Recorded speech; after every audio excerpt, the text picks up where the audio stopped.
Today, the president seemed to be countering some of this GOP messaging on the economy, and he told people that Republicans like to call Democrats big spenders, and people should look at the facts. But the facts don't seem to be exactly how he's painting it on some of these issues.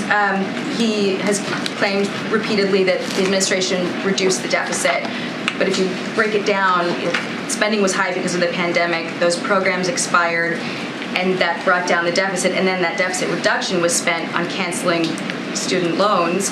And then on the jobs claims that he made, he said that President Trump was the first since Hoover to lose jobs during his administration, but and he claimed that he had created 10 million new jobs, but in reality, those jobs have mostly been added back, and the Bureau of Labor Statistics says only about 514,000 jobs have been newly created. So how are people supposed to take this kind of messaging on their most important issue seriously when some of this feels like smoke and mirrors? Well, let me tell you what the American people should take very, very seriously. Let me remind you of the Trump tax cut of 2017. And because of the American Rescue Plan, which is something that Republicans refused to work on, refused to vote on, and we saw historic, don't listen to us, you're giving me data, but there's also data that shows that unemployment is the lowest that it's been in 50 years.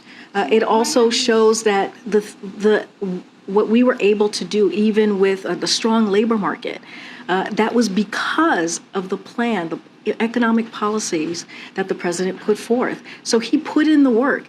And here's the thing, and I'll add more, and I'm happy to hear your next question.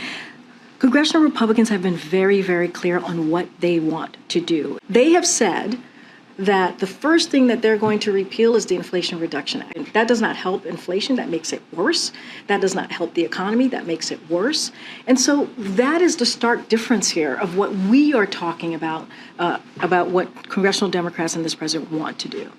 So why doesn't he lean more on some of that language than continuing to repeat this "we reduce the deficit" thing that feels like sort of irrelevant? No, the reduce the deficit is real. $1.4 trillion, that's what he talked about just last week, and that is historic as well. In 1 year, that's what the president has been able to do. Those are real numbers that matter as we talk about inflation, as we talk about the economy.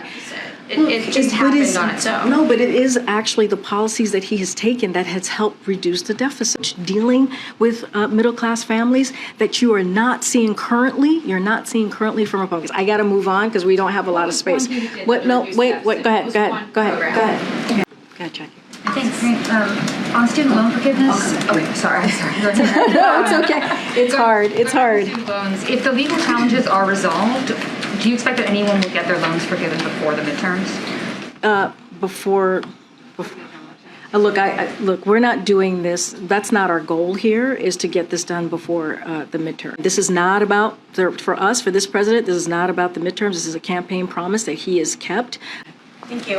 You just mentioned that 22 million people have applied to have their student loans forgiven. They are expecting to have some or all of their debt cleared. You called it game-changing. How confident is the White House in your authority to actually clear this debt? And do you have any concern that you may be giving millions of Americans false hope? In order to put money down on a house. And so the president's going to do everything that he can to make sure that we get this done. Again, I mentioned 22 million people have signed up, but this could help up to 40 million people.